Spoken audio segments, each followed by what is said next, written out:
I get frustrated not being able to communicate with her. There's a huge disconnect there. If I could speak Mandarin with her, I think she'd be a lot more happy.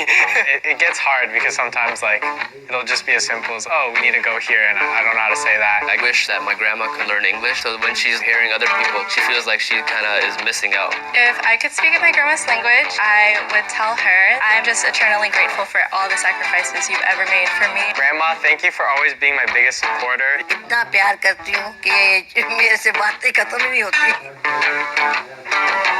Ako'y lubos na nagpapasalamat sa lahat ng sakripisyo mo para sa akin.